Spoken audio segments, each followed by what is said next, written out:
प्रश्न 1। लोगों ने लड़कों की टोली को मेढक मंडली नाम किस आधार पर दिया? ये टोली अपने आप को इंद्रसेना कहकर क्यों बुलाती थी? उत्तर ह। अनावृष्टि होने पर गांव के किशोर बच्चे टोली बनाकर गली गली घूमकर लोगों से पानी मांगते थे। जब उन पर लोग पानी डालते, तब वे प्रसन्नतापूर्वक पानी से सराबोर होकर धूल मिट्टी में लोट-पोट जाते थे। गांव के कुछ लोगों को लड़कों का नंग धड़क होकर कीचड़ में लथपथ होना बुरा लगता था। वे इसे गंवारपन और अंधविश्वास समझते थे, इसलिए उन्होंने लड़कों की ऐसी टोली को मेढक मंडली नाम दिया था। जबकि बच्चों का ऐसा मानना था कि वे इंद्र की सेना के सैनिक हैं और उसी के लिए वे लोगों से पानी का दान मांगते हैं। अतः वे स्वयं को इंद्र सेना के नाम से पुकारते थे। प्रश्न 2। जीजी ने इंद्रसेना पर पानी फेंके जाने को किस तरह सही ठहराया? उत्तर। जीजी ने इंद्रसेना पर पानी फेंके जाने को निम्न तर्कों द्वारा सही ठहराया। 1। त्याग और दान की महत्ता। आर्षि मुनियों ने दान को सबसे ऊंचा स्थान दिया है। जो चीज अपने पास भी कम हो और अपनी आवश्यकता को भूलकर वह चीज दूसरों को दान कर देना ही त्याग है। कुछ पाने के लिए कुछ देना पड़ता है, अतः देवता से भी कुछ मांगने के पहले उन्हें कुछ दान भी करना पड़ता है। 2। इंद्रदेव को जल का अर्घ्य चढ़ाना।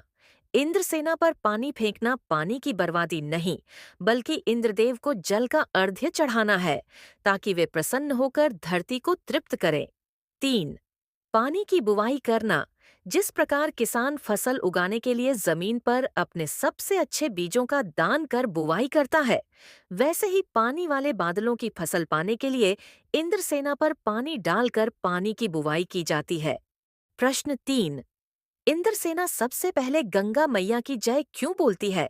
नदियों का भारतीय सामाजिक सांस्कृतिक परिवेश में क्या महत्व है? उत्तर भारतीय समाज संस्कृति में गंगा सबसे पूजनीय नदी और जल का आदिम स्रोत है, जिसका भारतीय इतिहास में धार्मिक, पौराणिक और सांस्कृतिक महत्व है। वह भारतीयों के लिए केवल एक नदी नहीं, अपितु माँ है।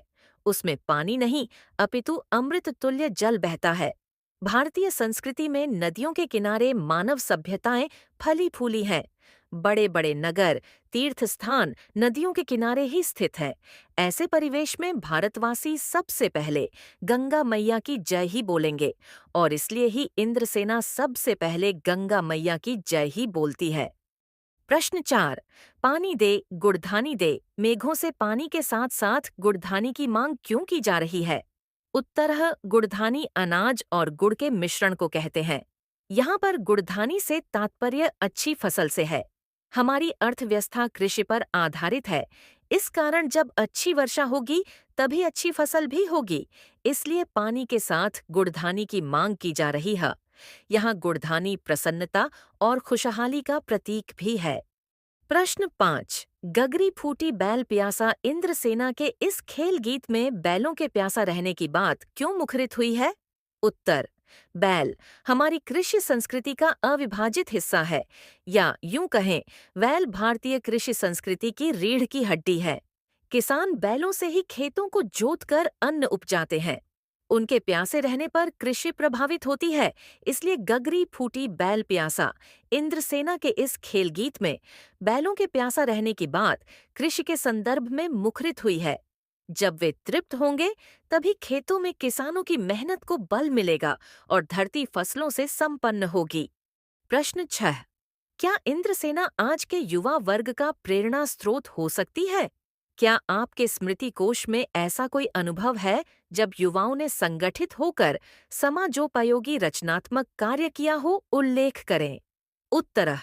इंद्रसेना सही मायनों में आज के युवा वर्ग का प्रेरणा स्रोत बन सकती है, क्योंकि किसी भी सामाजिक समस्या को यदि सुलझाना हो तो उसके लिए सामूहिक प्रयास ही आवश्यक होता है, और यही प्रयास इंद्रसेना द्वारा भी किया जाता था। यद्यपि उन्हें गांव वालों की आलोचना का भी सामना करना पड़ता था, फिर भी वे साहस नहीं छोड़ते थे। सामूहिक शक्ति से हम किसी भी आंदोलन को सफल बना सकते हैं, जैसे पर्यावरण संबंधी चिपको आंदोलन अथवा महात्मा गांधी जी के सभी आंदोलन इसी सामूहिक प्रयास से ही सफल हुए। प्रश्न 7। पाठ के संदर्भ में इसी पुस्तक में दी गई निराला की कविता बादल राग पर विचार कीजिए और बताइए कि आपके जीवन में बादलों की क्या भूमिका है। उत्तर: कवि निराला की कविता बादल राग में बादलों को क्रांति के प्रतीक के रूप में दर्शाया गया है। बादल शोषित वर्ग को शोषकों द्वारा मुक्त कर उन्हें उनका अधिकार दिलाता है, उन्हें जागृत करता है। उसी प्रकार हमारे जीवन में बादल अहम भूमिका निभाते हैं। बादल न केवल प्यासी धरती की प्यास बुझाते हैं, बल्कि नवसृजन में भी अपनी महत्वपूर्ण भूमिका निभाते हैं। प्रकृति और मनुष्य दोनों ही इन पर निर्भर रहते हैं।